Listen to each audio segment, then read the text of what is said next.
ঘরের মধ্যে কোন কোন জিনিস থাকলে জিনেরা আকৃষ্ট হয় এবং ক্ষতি করার চেষ্টা করে, অত্যন্ত গুরুত্বপূর্ণ বিষয়। জিনরা আমাদের সাথেই থাকে এবং কারিন নামক জিন আমাদের সঙ্গেই বেঁধে দেওয়া আছে। প্রত্যেকের সঙ্গে এক একটা কারিন নামক জিন আছে, তবে ভালো সঙ্গী হিসাবে না। সে সবসময় আমাদেরকে ওয়াসওয়াসা দেয়, গুনাহের কাজ করার ব্যাপারে সে আমাদেরকে প্রলুব্ধ করে। এবার আসুন, ঘরের মধ্যে কোন কোন জায়গায় কোন কোন বিষয়ের কারণে জিন আসে। যেমন ধরুন, আমাদের ঘরের মধ্যে আমরা অনেক সময় জুনজুনি রাখি এবং পর্দাগুলোর ভিতরে এখন স্টাইলিস্ট যে পর্দাগুলো রয়েছে, ওই পর্দাগুলোর ভিতরে আপনি দেখবেন যে জুনজুনি বাজতে থাকে। এগুলো আমরা এখন প্রত্যেকের ঘরে এখন ফ্যাশনেবল এই পর্দাগুলো ব্যবহার করি এবং সেখানে জুনজুনি বাজতে থাকে। নবী সাল্লাল্লাহু আলাইহি সাল্লাম আমাদেরকে সতর্ক করেছেন, লা তাদখুলুল মালাইকা বাইতুন ফিহি জুলজুল। এই যে জুনজুনি অথবা নূপুরের যে আওয়াজ, ছোট ছোট বাচ্চারা নূপুর পরে, পায়ের মধ্যে নূপুরের ঝুনঝুন ঝুনঝুন করে আওয়াজ হয়, এটার কারণে জিনের আকৃষ্ট হয়। আপনি চিন্তাও করতে পারবেন না, খুবই সিম্পল সাধারণ বিষয়, কিন্তু জিনেরা এতে করে আকৃষ্ট হয়, রহমতের ফেরেশতারা চলে যায়। এরপরে আপনার ঘরে অনেক সময় আমরা দেখা যায় ছোট ছোট বাচ্চাদেরকে পেশাব করিয়ে একটা কমোডের মধ্যে পেশাবটা জমিয়ে রাখি, অথবা হাই কমোডে পেশাব করে ফ্লাশ করি না। এই কারণে জিন আপনার প্রতি আকৃষ্ট হয়, ক্ষতি করার চেষ্টা করে। বাউলুন মুনকাতা, হাদিসের মধ্যে বলা হয়েছে যে কোথাও যদি পেশাব জমিয়ে রাখা হয় তাহলে ওই জায়গা জিনের কাছে পছন্দের জায়গা হয়। তাহলে এই জায়গায় পরিষ্কার পরিচ্ছন্নতাকে নিশ্চিত করা। এরপর নবী সাল্লাল্লাহু আলাইহি সাল্লাম আমাদেরকে হাদিসের মধ্যে জানিয়েছেন, জিলদু নামির, বিভিন্ন প্রাণীর চামড়াকে আমরা, মৃত প্রাণীর চামড়াকে আমরা ঝুলিয়ে রাখি। বিদেশ গেলে দেখবেন অনেকে হায়নার চামড়া নিয়ে আসে। এটা আপনি খুব স্বাভাবিকভাবে নিচ্ছেন অথবা মনে করছেন এই হায়নার চামড়া দিয়ে কালো জাদু করা হয়, অথচ এই চামড়া, বাঘের চামড়া, হরিণের চামড়া, বিভিন্ন চামড়া আমরা ক্যালিগ্রাফি হিসেবে অথবা একটা ওয়ালমেট হিসেবে আমরা আমাদের ঘরের মধ্যে সাজিয়ে রাখি। নবীজি সাল্লাল্লাহু আলাইহি ওয়াসাল্লাম সতর্ক করে গেছেন, এটা জিন ঘরের ভিতরে আকৃষ্ট হওয়ার একটা কারণ। নবী আলাইহিস সালাতু ওয়াস সালাম এরপর আমাদেরকে সজাগ সচেতন করলেন, জিন ঘরের ভিতরে আকৃষ্ট হওয়ার আরেকটা কারণ কাতিউ রাহিম, আত্মীয়তার সম্পর্ক যে ঘরের মধ্যে থাকে না। সন্তান হয়ে মাকে দেখতে পারে না, সন্তান হয়ে বাপকে দেখতে পারে না, সন্তান হয়ে আত্মীয় স্বজনের খবর তো নেয় না, নিজের ভাইয়ের খবর নেয় না। এইরকম ব্যক্তিদের ঘরে দুষ্ট জিনেরা আসে।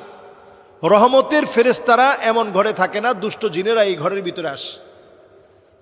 এরপর নবী সাল্লাল্লাহু আলাইহি সাল্লামের হাদিস থেকে বোঝা যায় যে ঘরের ভিতরে পুতুল থাকে, তাসাউর, বিভিন্ন রকম মূর্তি থাকে, বিভিন্ন রকমের ছবি থাকে। এই ঘরগুলোর ভিতরে রহমতের ফেরেশতারা আসে না। এরপর হাদিস থেকে বোঝা যায় নবীজি সাল্লাল্লাহু আলাইহি সাল্লাম আমাদেরকে জানিয়ে গিয়েছেন, যেই ঘরের ভিতরে কোরআন তেলাওয়াত থাকে না, ওই ঘরের ভিতরে রহমত থাকে না। ওই ঘরটা একটা নির্জন বাড়ির মতো পড়ে থাকে, যে ঘরটার মধ্যে কোরআনুল কারীমের তেলাওয়াত হয় না। এজন্য ঘরের ভিতরে কোরআনুল কারীমের তেলাওয়াতকে ইনশিওর করা। প্রয়োজনে আপনি মোবাইল থেকে কোরআনুল কারীমের তেলাওয়াতকে ছেড়ে রাখুন। প্লাগ ইন কোরআন, সার্বক্ষণিক কোরআন তেলাওয়াত চলতে থাকে। এই ধরনের ডিভাইসগুলো এখন পাওয়া যায়। আপনি কোরআনুল কারীমের তেলাওয়াত আপনি ছেড়ে রাখেন, লাউডলি ছেড়ে রাখেন এবং শোনার চেষ্টা করেন। কোরআনুল কারীম তেলাওয়াত যখন বাজবে তখন অন্যমনস্ক না থেকে শোনার চেষ্টা করেন। সন্তানদেরকে অভ্যস্ত করেন। বাসার ভিতরে যখন খুব লাউডলি মিউজিক বাজানো হয়, এটা জিনদের আখড়ায় পরিণত হয়। এজন্য মিউজিককে বাসা থেকে একেবারে নিষিদ্ধ করে দেন। আমাদের কলিং বেলে মিউজিক, আমাদের মোবাইলের রিংটোনে মিউজিক, আমাদের বাচ্চাদের খেলনার ভিতরে মিউজিক, ছোট বাচ্চাদের জুতার ভিতরে পর্যন্ত মিউজিক, এবং দেখবেন সাইকেল কিনেছেন সেটার বেলের ভিতরে পর্যন্ত মিউজিক, সব জায়গায় মিউজিক। এই মিউজিক জিনদেরকে ডেকে আনে। আল্লাহ রাব্বুল আলামিন কানের একটা পাওয়ার দিয়েছেন। কুকুর কিন্তু আমার মতো শুনে না, বরং ছোট্ট মৃদু একটা আওয়াজ আছে যেটা কুকুরকে ভীত সন্ত্রস্ত করে ফেলে। আপনি অনেক সময় এই আওয়াজটা কানের মধ্যে শুনতেই পাবেন না, কিন্তু জিনদের ওই আওয়াজের কারণে কুকুর ভীত সন্ত্রস্ত হয়ে দৌড়াতে থাকে। আপনারা দেখবেন যখন আজান চলতে থাকে মসজিদে, তখন দেখবেন কুকুর ঘেউ ঘেউ করে উঠে এবং লাফাতে থাকে। তখন জিনেরা কুকুরের মুখ দিয়ে প্রবেশ করে পিছনের পথ দিয়ে বের হওয়ার কারণে প্রচণ্ড ভীত সন্ত্রস্ত হয়ে কুকুর লাফাতে থাকে। ওই আওয়াজ, ওই সময়ের সিচুয়েশন, জিনদের এমন কিছু আওয়াজ আছে যেটা আপনার কান পর্যন্ত পৌঁছায় না, কিন্তু সে অত্যন্ত ভীত সন্ত্রস্ত হয়ে যায়। জিনদের ওই আওয়াজে কুকুর শুনতে পায়। অনেক সময় বিড়াল দেখবেন হঠাৎ করে কানটা খাড়া করে ফেলেছে। বিড়ালের শরীরে আল্লাহ তাআলা এমন কিছু ছোট ছোট জারথুম, এমন কিছু বিষয় আল্লাহ তাআলা দিয়ে রেখেছেন যেটার কারণে জিনরা বিড়ালের সামনে আসতে ভয় পায়। ছোট ছোট পাখি আমরা লালন পালন করি, কাকাতুয়া, লাভবার্ড, টিয়া পাখি, কবুতর, ময়না, এ জাতীয় অনেক পাখি আমরা এখন লালন পালন করি। কিছু প্রকারের পাখি আছে যেগুলোকে জিন প্রচণ্ড ভয় পায়। এদের দিকে আকৃষ্ট হয়ে আসতে নিয়ে ভয়ে ভীত সন্ত্রস্ত হয়ে জিন চলে যায়। কিছু পাখি ঘরের মধ্যে বরকত নিয়ে আসে। এজন্য পাখিগুলোকে যদি আমরা লালন পালন করতে চাই, তাদের হক ঠিক রেখে, খাবার দাবার ঠিক রেখে লালন পালন করতে হবে। ঘরগুলোকে প্রতিনিয়ত কোরআনুল কারীমের তেলাওয়াত ছেড়ে দিয়ে বরকতে পূর্ণ করতে হবে। কুকুর থাকলে ঘর থেকে বের করে দিতে হবে। যদি ঘরের ভিতরে বড় বড় পুতুল থাকে, এগুলোকে সরিয়ে ফেলতে হবে। আত্মীয়তার সম্পর্ক না থাকলে বৃদ্ধি করা লাগবে। যত রকমের মিউজিক, ঝুনঝুনি সহ যা আছে এগুলো ঘর থেকে সরাতে হবে। আল্লাহ রাব্বুল আলামিন আমাদেরকে বোঝার তৌফিক দান করুক। জিন কোনোভাবে খোলা যায় কিনা, জিনকে বশীভূত করা যায় কিনা, নিজের পছন্দ মতো জিনকে দিয়ে কাজ করানো যায় কিনা, কারিন জিন এটা আসলে কোন প্রকারের জিন, অত্যন্ত গুরুত্বপূর্ণ বিষয় এটি। এবং আমাদের প্রত্যেকেরই জানা উচিত যে আমাদের প্রত্যেকের সঙ্গে যে জিন রয়েছে তার নাম হচ্ছে কারিন জিন। প্রত্যেকের সঙ্গে যে জিন রয়েছে কারিনাতুল মুজমিন বা কারিন জিন আমাদের প্রত্যেকের সঙ্গে রয়েছে। যে জিনের কাজ হচ্ছে আপনাকে ওয়াসওয়াসা দেওয়া। আমাদের দেশে কিছু মানুষ মনে করে কারিন নামক জিনকে খোলা যায়, বশীভূত করা যায় এবং তাকে দিয়ে নানা ধরনের কাজ করানো যায়। এটি একটি ভুল বিষয় এবং অপব্যাখ্যা ছাড়া কিছু না। কিছু কিছু জিন কখনো কখনো আপনার প্রতি আকৃষ্ট হতে পারে আপনার ভালো আমলের দ্বারা, আবার আপনার ক্ষতি করতে পারে আপনার খারাপ বদ আমলের কারণে। সে আকৃষ্ট হয়ে আপনার ক্ষতি সাধন করতে পারে।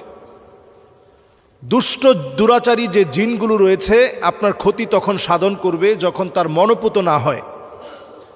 আবার আপনি ইবাদত বন্দেগী করছেন, কখনো কখনো ওয়াসওয়াসা দেওয়ার জন্য দুষ্ট দুরাচারী জিনেরা আপনার ক্ষতি করার চেষ্টা করবে।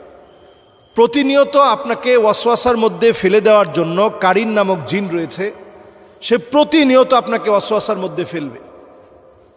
তাহলে কারিন জিন এটাকে বশীভূত করার কোনো সিস্টেম পদ্ধতি নেই। কেউ যদি মনে করে যে কোনো খারাপ কাজ করে, ম্যাজিকের মাধ্যমে অথবা ব্ল্যাক ম্যাজিক করে, বিভিন্ন গুনাহের কাজ করে আমি কারিন জিনকে আমার বশীভূত করব, এটা যদি কেউ করতে চায় এই কাজটা শিরক হবে, মারাত্মক ধরনের শিরক হবে। এই কারিন জিনকে মানুষ বশীভূত করতে চায় এই জন্যে যে এই জিনকে দিয়ে আমি আমার কার্য সাধ্য করব, বিভিন্ন কাজকর্ম করিয়ে নিব। এই কাজকর্ম করানোর লক্ষ্যে অনেক সময় জিনকে আমরা বশীভূত করি। আল্লাহ রাব্বুল আলামিন আমাদের মতো করে তাদেরকেও বানিয়েছেন।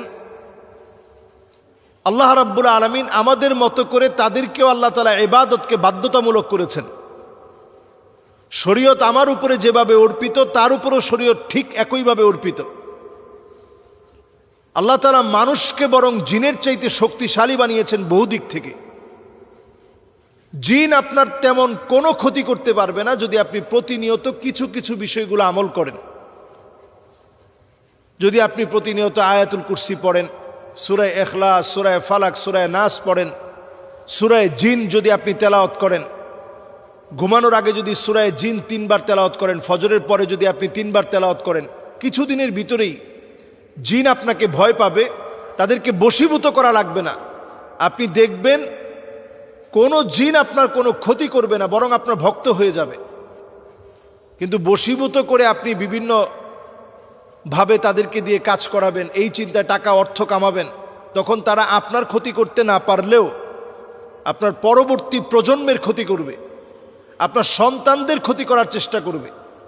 যেহেতু আপনার হায়াতটা খুবই লিমিটেড, আমরা সর্বোচ্চ নবীজি সাল্লাল্লাহু আলাইহি সাল্লামের হাদিস অনুযায়ী বাইনা 60 ওয়া 70, 60 থেকে 70 বছর আমরা হায়াত পেয়ে থাকি। এর বেশি অনেকে পায়, আল্লাহ তাআলা হায়াত দিয়েছেন এজন্য পায়। নরমালি আমরা 60 থেকে 70 আমাদের নবী সাল্লাল্লাহু আলাইহি সাল্লামের উম্মতদের গড় আয়ু। স্বাভাবিকভাবে আমরা 60-70 বছর বাঁচি। আর একটা জিন 2500, 3000, 3500 বছর পর্যন্ত বাঁচে। তো সে আপনার প্রতিশোধ নিতে না পারলেও পরবর্তী প্রজন্মের প্রতিশোধ নিবে। এজন্য এই বিষয়টা অত্যন্ত খেয়াল রাখা দরকার যে জিন নিয়ে ঠাট্টা করার বিষয় না। আমরা কারিন জিনকে, এখন এই শব্দটা একেবারে পরিচিত, অনেকেই এই কারিন জিনকে বশীভূত করার বিভিন্ন মন্ত্র শিখছেন, নানাভাবে এটাকে কিভাবে বশীভূত করা যায়। এই ধরনের মন্ত্রতন্ত্রে বিশ্বাস করে ঈমান ধ্বংস করা যাবে না। নবী সাল্লাল্লাহু আলাইহি সাল্লাম বলছেন, মান আতা কাহিনান আও আররাফান ফাসাদ্দাকাহু বিমা ইয়াকুল ফাকাদ কাফারা বিমা উনজিলা আলা মুহাম্মদ সাল্লাল্লাহু আলাইহি সাল্লাম। কেউ যদি এই জাতীয় কর্মকাণ্ড করে, বিভিন্ন জিনকে বশীভূতকরণ অথবা এই ধরনের গণকদের কথাবার্তা এগুলা যদি বিশ্বাস করে, ফাকাদ কাফারা বিমা উনজিলা আলা মুহাম্মদ সাল্লাল্লাহু আলাইহি সাল্লাম, নবীজি সাল্লাল্লাহু আলাইহি সাল্লামের উপরে যা অবতীর্ণ হয়েছে সে কেমন যেন এটাকে পুরা অস্বীকার করলো। কাজেই এই জাতীয় কর্মকাণ্ড পুরোপুরি আমাদের মন থেকে বাদ দিতে হবে। এবং জিনরা কোনোভাবেই আমার চাইতে শক্তিশালী না। একটা আয়াত আপনি মুখস্থ করে নেবেন, ওয়াল্লাহু খায়রুন হাফিযান ওয়া হুয়া আরহামুর রাহিমিন। এই আয়াতে কারিমাটা প্রতিনিয়ত পড়েন, ইনশাআল্লাহ কোনো জিন আপনার চাইতে শক্তিশালী হতে পারবে না। বশীভূত করা লাগবে না, এমনি তারা আপনার ভক্ত হয়ে যাবে, আপনার দ্বারে কাছে তারা ঘেঁষতে পারবে না। ক্ষতি করা তো অনেক দূরের বিষয়।